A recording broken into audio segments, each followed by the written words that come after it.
This week on Quality Digest Live, we chat with Mohan Ponnudurai of Sparta Systems about the effects that the upcoming revision of ISO 9001 is going to have on your QMS. Absolutely. Plus, who's responsible for innovation?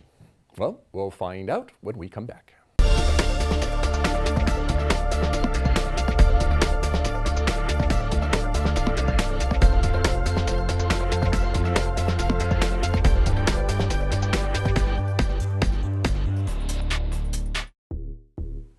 This episode of Quality Digest Live is sponsored by Hexagon Metrology.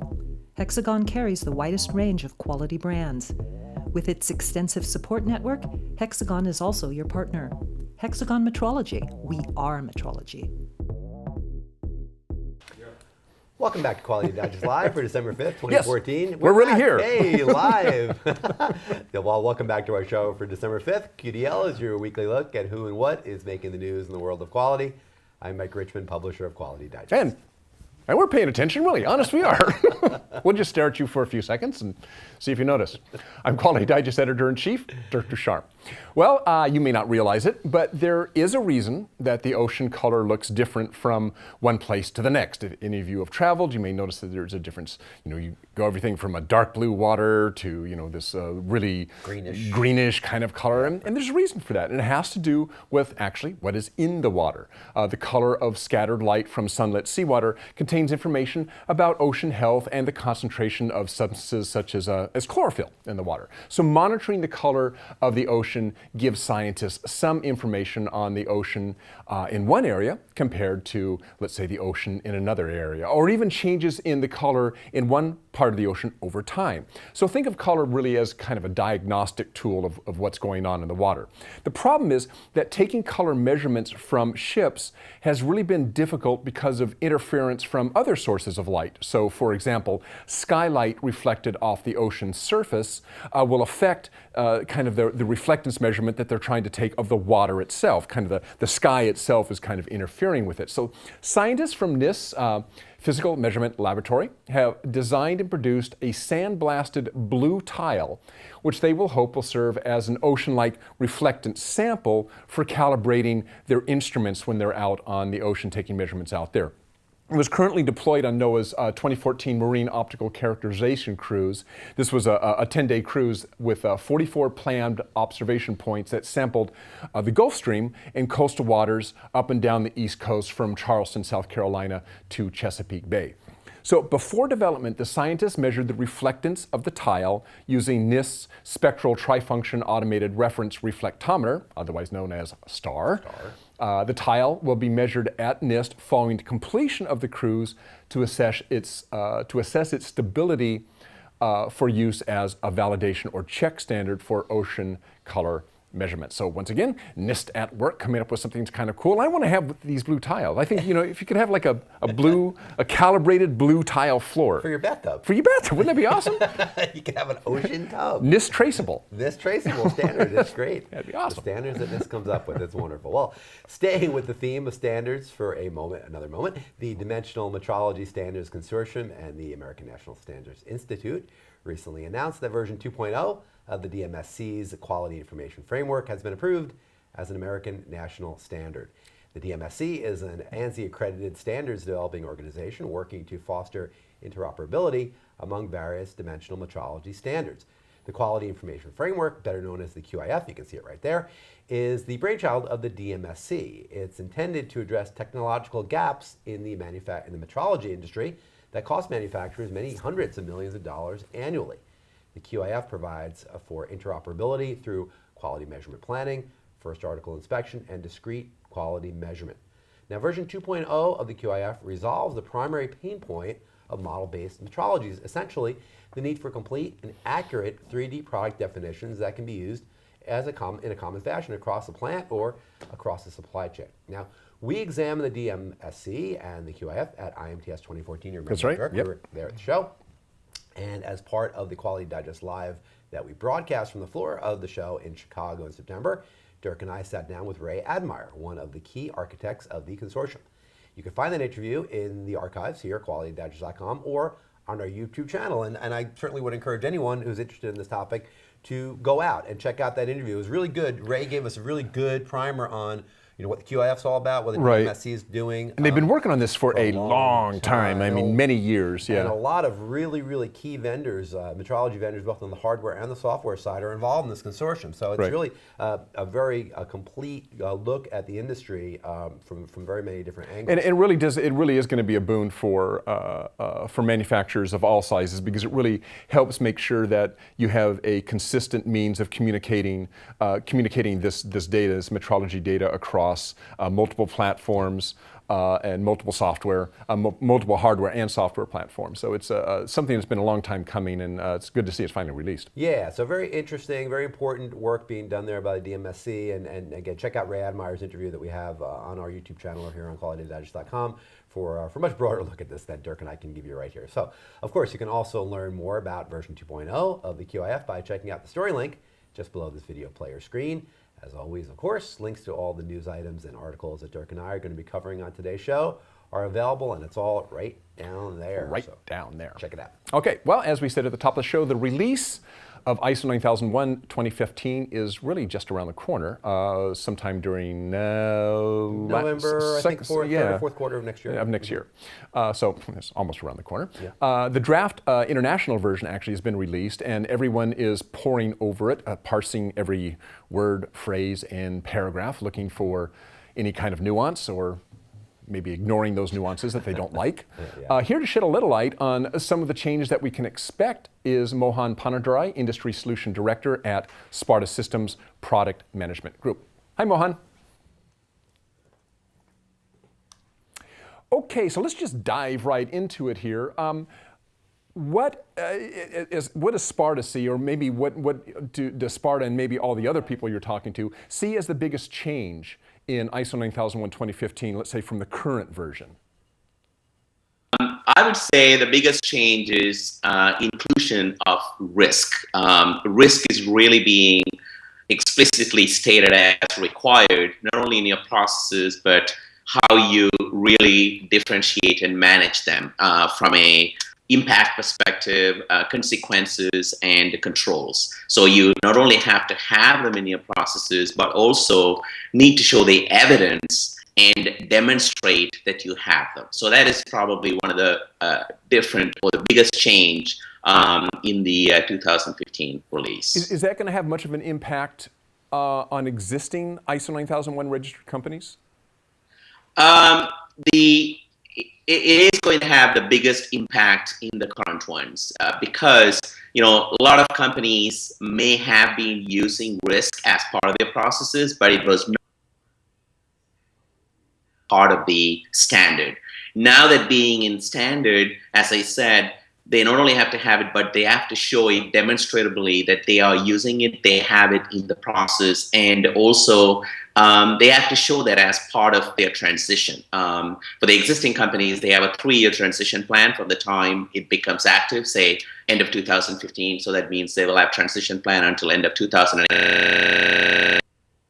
Body, they have to prove that these risk processes are part of their and really, this risk is also putting more emphasis on customer focus and also management responsibility as well. You mentioned their QMS. I know one of the what I've heard, and if you can verify this for me, is one of the other big changes is that you don't necessarily have to have this structured quality manual that people have had to have in the past, right? I mean, and what does that mean? They just basically have to have the documentation in some form available for auditors? That is one of the elements that's coming out of the wording as well about the quality manual. And I think what the new standard is identifying and looking at is, because of the technology, because the ways that you can reference the documentation as part of the processes. So they are really taking that holistic process management and technology into the formula. So you really have, the quality manual becomes a moot element now. So that's what my understanding is, and let's see if that is what is going to be in practice. Let's turn back to risk for a moment, because I know it sits in the minds of a lot of our users out there. So from your perspective, and in a practical sense, how do you think that risk management really is going to play into this new standard, and how it's going to be managed through this new standard, or really does it even play into the new standard in a significant way, do you think?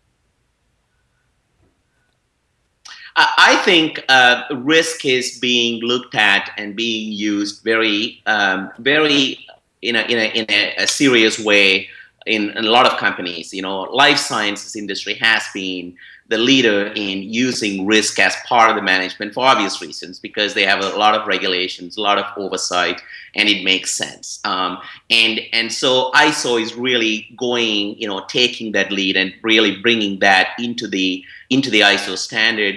And like I said before, the world has changed a lot. If you look at it, there's a lot more from a outsourcing perspective, where they are bringing in not only just product or part outsourcing, but also services. So it's a complete turnkey package. So they are bringing all that into the fold as well. So the risk is managed not only from a company perspective, but also from that does goods and ISO services either perspective. through the ISO 9001 2015 or other, I guess they call them guidance documents, are they telling people, I don't know, what they're going to be looking for in terms of proof of risk management? Or are they, kind of giving some guidance on what a company should do in order to, give auditors proof that they're doing what this new thing is all about? I think you got it right. I think it is more of a guidance than being prescriptive. I don't think you want to be prescriptive, because it really boxes you in. You want to have certain flexibility, because not all the companies are alike, not all the sectors and businesses are alike. So they give you the guidance, and you can interpret and translate it and show the evidence, when the risk is being implemented, when the risk is required. And really, you need to know really well your processes.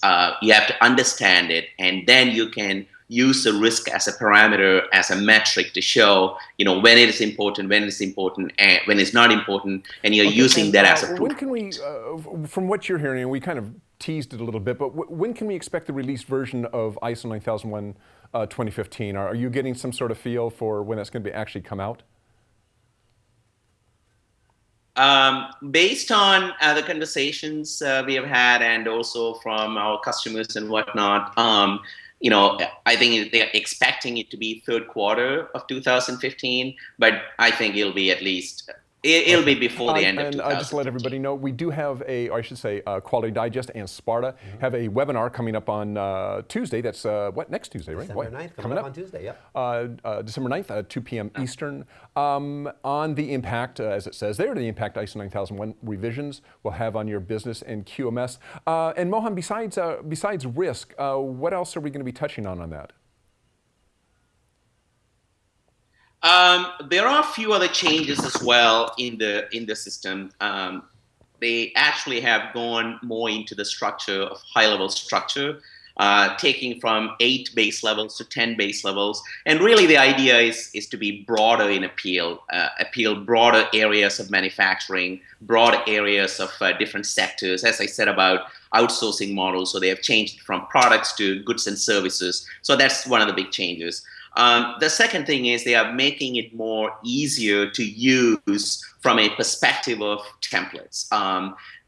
They really want the ISO 9001 2015 to be used as the base for other ISO, like environmental, safety, IT security, and things of that nature. So it's really, to be used as a template. And like I said before, in the risk as well, the role of leadership is really brought in as a more of a primary area of consideration as well, from a management responsibility perspective, and also from an accountability. When you have your actions and effectiveness, you need to have the right areas of responsibility and the sign-offs and things. And they are really bringing this in. And again, I think more and more of this thing is coming from how life sciences have been doing it, and now it's really coming in more into the Mohan mainstream. Ponnudurai from Sparta Systems, thanks for joining us this morning. And if all of you want to learn more about the upcoming changes to ISO 9001 2015, join us December 9th at 2 p.m. Eastern, 11 a.m.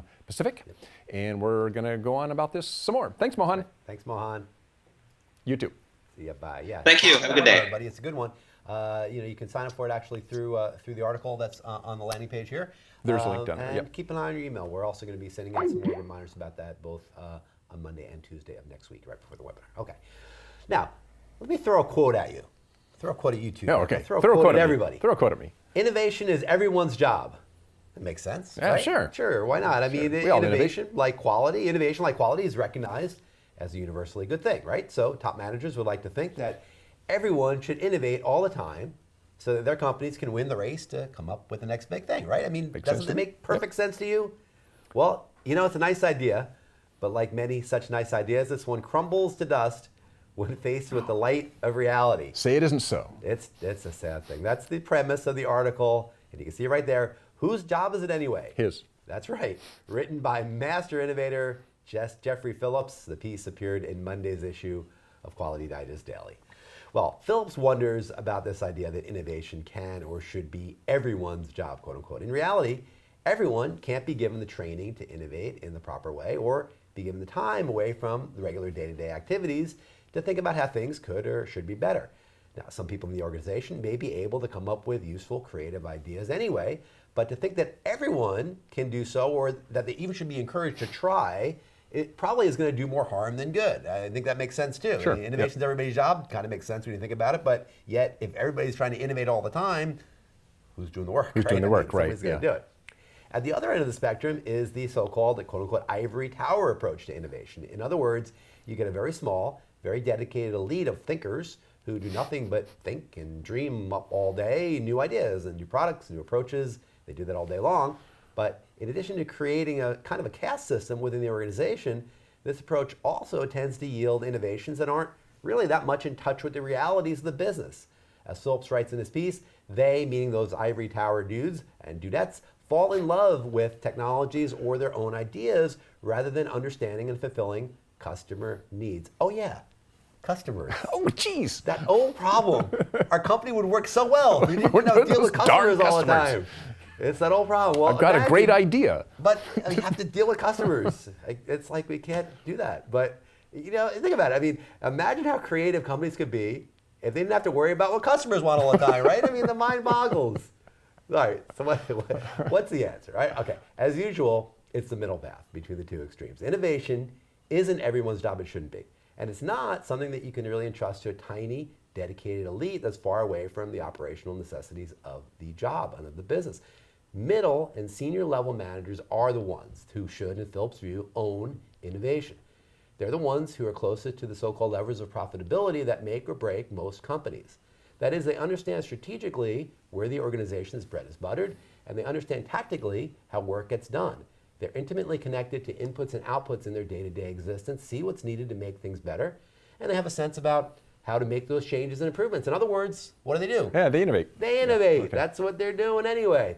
I mean, to use a military analogy, these leaders in these companies are like the NCOs and junior level officers in the Army, the sergeants, the lieutenants, and the captains. Generals in an Army make policy, and of course they direct strategy, but they're too far away from the day-to-day action and reality to understand what needs to be done to accomplish objectives really all that well. Privates, on the other hand, they make things happen all the time, but they really don't have the vision or the experience to translate that action into long-term value, connecting with the strategic goals. Great armies, and the classic example of this that I always talk about in history is the German army of the 19th and 20th centuries. They have great mid-level officers who think on their feet and make things happen. They take direction and they give it, they manage up and down and they communicate what's going on, but they also realize that many times they need to make decisions in the heat of the moment based on established strategic guidelines and their own experiences and abilities to create ideas and solutions. They realize that they need to find those creative ways and that are often unique and unexpected ways to accomplish goals. And again, in other words, they innovate, right? Yeah. That's what middle-level managers need to do. Greatness happens for organizations when everyone is on board and pulling in the same direction, I think. Everyone has a job to do, but when it comes to implementing strategy, those in the middle, managing small teams, I think, are the key.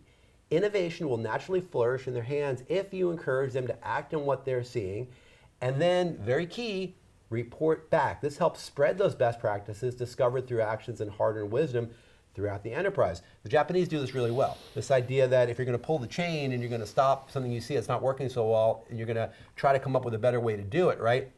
Make sure you communicate that so everybody in the organization can do that, right? You don't want to just have a great idea that happens in one little part, one little silo of the organization. if it's a really good idea and if it's truly innovative and it's going to change the game for your organization, spread it, spread the word. It's called managing up. It's called managing down and managing up. You know, those middle-level people are doing that all the time. You know, if you're a manager of a team, you have bosses and people report to you. You need to be very good at communication both ways. You know, I'm not so sure if it's still true now, but for a while, we were seeing, or at least we were hearing about the loss of middle managers, particularly as, so to speak, quality got pushed down to the actual person doing the work. You had like mid-level quality managers. It's like, well, what's that guy doing, right? I mean, if quality is everybody's job, then you and I are doing it, and our manager, sorry, Jeff, doesn't need to be involved, right? But that's interesting. If you get rid of your mid-level managers, then who's doing, according to this model, who's doing the innovating? Well, and it actually ties back with the whole thing we talk about with STEM education too. Those are the people we're talking about replacing with STEM education. The people that are on the front lines aren't necessarily doing physically rolling up their sleeves and doing the work and getting dirty, but they're that level above that or 2 levels above that, leading teams that are doing that work. Those are the people that really get it. Those are the people that see best what's going on and what needs to happen to change, to improve. And yeah, those are the people that are getting a lot of pressure and in many cases are seeing themselves eliminated because the value isn't being communicated. So let me stand up now and say there is a lot of value to that role. That role in the middle. Middle managers, unite. I'm telling you, you guys and gals out there that are doing that work are the ones that are making your companies great and you're making your companies improve. And if you have innovative ideas, again, manage up. Make sure you tell people above you what they're doing, and hey, maybe you'll get a promotion. And you won't be a middle manager all the time. You should join the UMMU. UMMU, yeah. Yes, the United Middle Managers Union. UMA. UMA. There we go. All right. Okay, well, I think it's time for the return of pink Cadillacs, don't you? Absolutely. Absolutely. Pink Cadillacs. They were awesome. Everybody remembers those. Sure. At least this is according to our very own editorial director, Taryn March, in the article Now Leaving Dullsville. The history of color in automobiles is actually pretty interesting, according to this article by Taryn. I didn't really know this. Apparently, when times are uncertain, car colors seem to degenerate into lovely shades of black, gray, white, dark green, and of course the ever-popular beige. But it hasn't always been this way. The Roaring 20s saw really bright colors, as did the 50s. I mean, if you go to a vintage car show, for instance, you will see, sky blue, mustard orange, let's call it burnt sienna, canary yellow, custard yellow, all sorts of shades of purples and greens. In the early 1960s, my family owned a Pepto-Bismol pink 58 Oldsmobile. Wow. Yeah, it was a beauty. Saw us coming. What happened to that car? Here come the Ducharmes. Put on your sunglasses. Get out of their way. Oh, geesh. As Taryn points out, we are actually starting to see some bright colors again on the road, particularly in a lot of the foreign brands. But this whole thing has got me thinking: what is driving color? I mean, are consumers really asking for brighter, more vibrant colors in response to the economy, or are automakers actually maybe imposing their own hopes or fears on customers? Is it really that in hard times customers, won't want to buy a lime green car? I mean, I would think it would kind of be the opposite. If things are tough and you got to buy a new car, I mean, gosh, buy something that's going to lift your spirits a little bit. I mean, sure. Give me a checkered, Mini Cooper or a bright green Kia. And you can have it. And I can have it. Hey, I'll take a canary colored Beetle to a beige Volvo anytime. I mean, we actually owned a beige Volvo for a while too. I mean, I may not be safer in the Beetle, if I get squished by a semi and my bug, but I'll, do it with panache. That's a nice yellow splotch on the road there. Squished their charm. There we go. But this whole thing really, I mean, to me, this whole article kind of raises the question of the voice of the color. When it comes to style or color or any of those other kind of tangible elements of design, who's leading? Is it customers that have requested, let's say, broadband? It is customers that have requested things like broadband connectivity and Bluetooth and rear cameras and GPS and all the other technology that now appear in today's cars. And the automakers deliver that, but I don't think anyone has actually really told automobiles makers, I want my choice of 50 shades of gray. They're just deciding. They're just deciding that gray. It's 50 Shades of Gray. It's so sexy. That is sexy. That is sexy. The fact is, Dirk. as we have seen from companies like Apple, very often aesthetic design, as well as sometimes functional design, is pushed at the customer. And we pick from the options available, like white, whether we like it or not. But I think this is changing. I think we're reaching a point where style things, such as modifications, style modifications, including things like color, are going to be something that we're going to have on demand. I don't think we're that far down the line where additive manufacturing and other on-demand technologies are going to allow us to order exactly what we want, not just in electronic products, but in big ticket items as well, like the automobile. I mean, I think the auto factory of the future will paint each car individually in the color the customer wants. In the future, I'm going to order my Mini Cooper in Pepto-Bismol pink with yellow pinstripes. And that's how I'm going to get it. I'll go to the dealer and pick it up. It may turn out to be a big seller, but customization, right? I mean, that's really, we talked about customization, and this is really kind of the heart of the issue, is that people want what they want when they want it, the way they want it. Right. And now the technology is to the point where that can happen. The days where Henry Ford said you can have it in any color you want as long as it's black are long in the rear view now. Where and color's interesting because obviously a product has to be painted before it gets shipped, and painting is probably arguably, particularly in automobiles, I'm sure one of the slowest part of the process. So trying to do something like the color of a product on demand, and with electronics, you can easily do it. I mean, you can order, your iPod in a number of different colors because those colors are already available. The manufacturers are having to, and they have big color meetings. Okay, what's this year's new color? Yeah.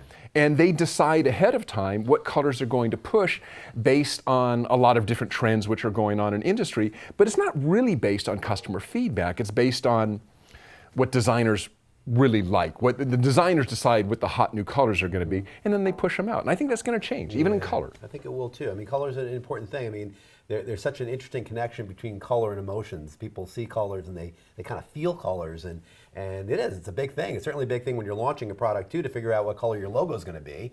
Sure. I mean, and to make sure that it reproduces properly in media. I know in the old print days we would struggle with that many times. We got to get that color right. You got dinged if you didn't get the color right. Sure. I mean, exactly. So it's a big deal. Big deal. Well, thanks, Derek. Really good story there. Check one out by Taryn. We're doing a lot more writing internally, by the way. I think everybody should know that. So check it out. This year coming up in 2015, we're going to have a lot more stories from QD staff, just like that one from Taryn. Yep. All right, well, turning now, we're running to the end of the show, but turning now to our tweet of the week. This is it. Sometimes we like to shine a light on those practical pieces of advice that cut across disciplines and industries, and this one comes to us from Twitter user Brian Gluckman, who tweets, mental note, never organize a conference call after 4 p.m. because everyone will be on their mobile cutting in and out. I've been there, Brian. I've been there many times, man. Thank you for that reminder. Dead zone. Yes. Tomorrow. I got every fourth word. Yeah. As always, you can find this under. I do that with my wife sometimes. Sorry, dear. Phone's breaking up. Talk to you when I get home. Boy, are you busted now? We know when watching the show. She doesn't watch the show. She watches the show. You don't know. She's watching today. That's for sure. Every one. Yeah. Well, you can find those little nuggets, those little gems like that on Twitter from us all the time. Our handle, of course, if you want to check it out, is Quality Digest at Twitter. So check us out on Twitter. Okay. Well, that's going to be our show for the week. But before we go, we'd like to offer thanks to today's sponsor. Hexagon Metrology is committed to helping you control your processes, enhance the quality of your products, and increase efficiencies. They empower you to stay one step ahead of a changing world with their wide range of product offerings, nearly 200 years of expertise, and an extensive support network. Hexagon Metrology, where quality comes together. For more information, just click on the banner ad just below or just on the right of this video player screen. That's right. Well, that wraps up this episode of Quality Digest Live. Yep. And remember, interested in what's going on with ISO 9001 2015, be sure to sign up for the free webinar that will air December 9th. 2 p.m. Eastern, 11 a.m. Pacific, just like it says there on the screen. There should be a link both in the ISO 9001 2015 article that you can click on below the player page there. Go into the article and register. There's a link in that article that you can click on. We're also going to be sending out some more emails, so you'll get another email on that on Monday. So make sure you sign up for that webinar on ISO 9001. Good stuff. That's right. All right. Well, thank you all for joining us. We wish you all a great weekend. We'll see you next week for a full week of QDD and QDL next Friday. So long. Bye.